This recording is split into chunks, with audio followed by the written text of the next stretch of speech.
Hi there, I'm Stephanie Mann at safekidsnow.com, and today we are at the Richmond Rescue Mission in Richmond, California, and I am here with Butch Sosa. And Butch, we got a couple of questions we'd like to ask you. Let me start by saying, what brought you here to the Richmond Rescue Mission?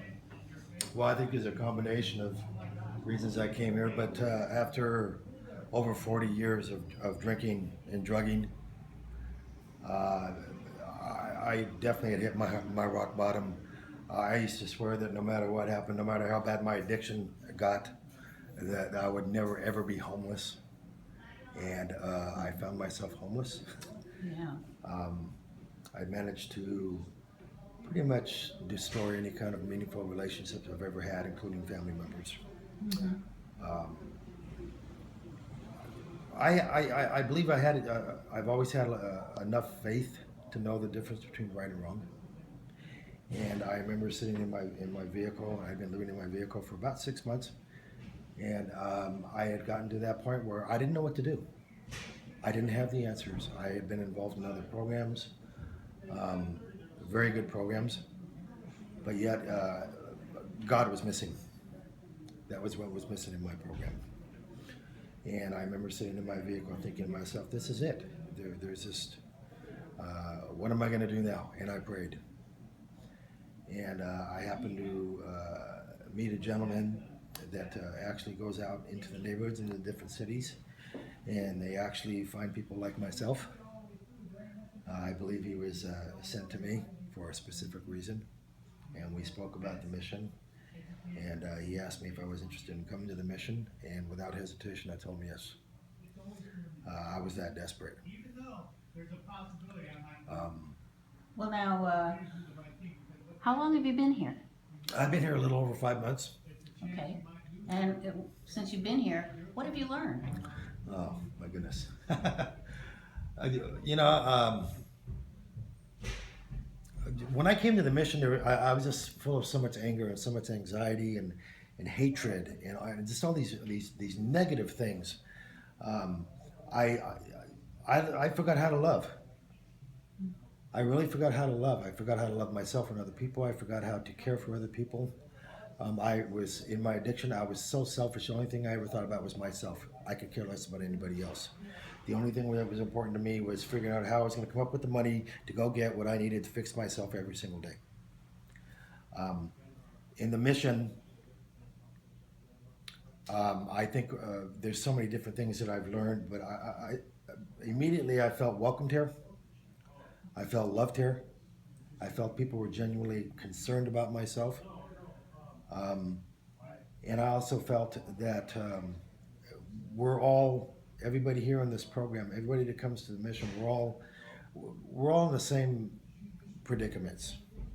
Um, so because of that, we really have a deep understanding between each other of what's really going on in our lives and what we really want. Um, the mission has taught me patience.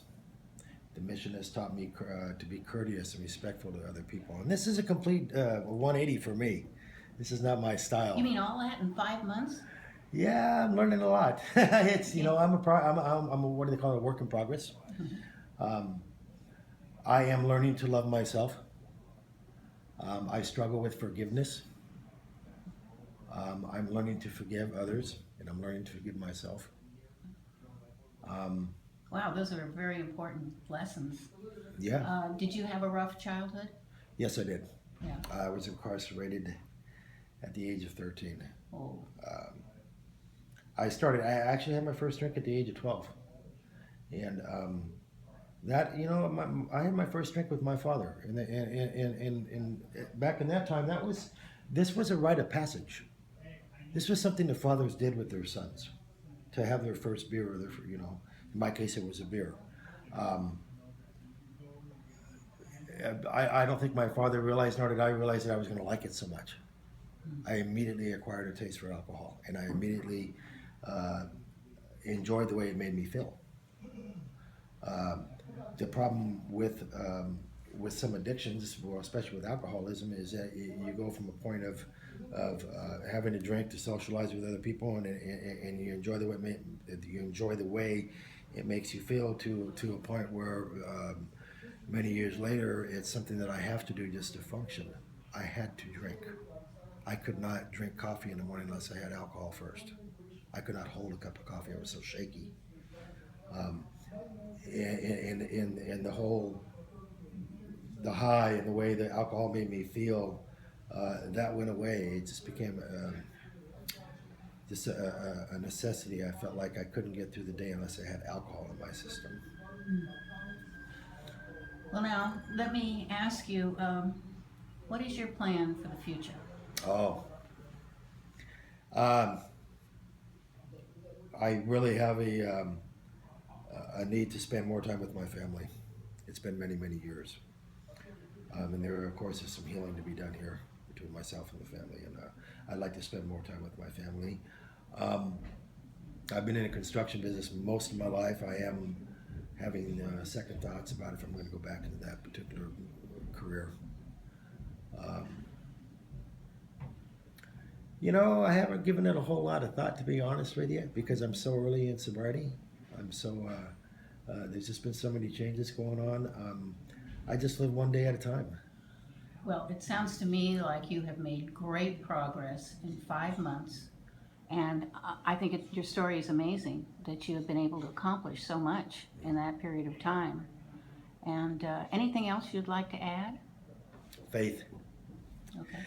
Faith is what I believe got me here to the mission, and faith is what gets me through this program every single day. Sometimes I don't understand what God is saying to me. Sometimes I don't understand what the chaplains and the other counselors and the people that work here are saying to me.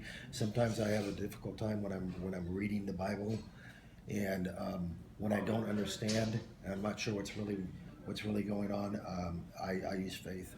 I had a heart attack a month ago, almost a month ago today, and faith has brought me through that. And faith is why I'm here today. I have faith. Well, you have a light within you. So I'm so pleased that you took some time to let us and hear your story. So thank you so much, Butch, and I will look forward to hearing more about your story at a different time. So thank you. Enjoyed the opportunity to talk to you. Thank you very much.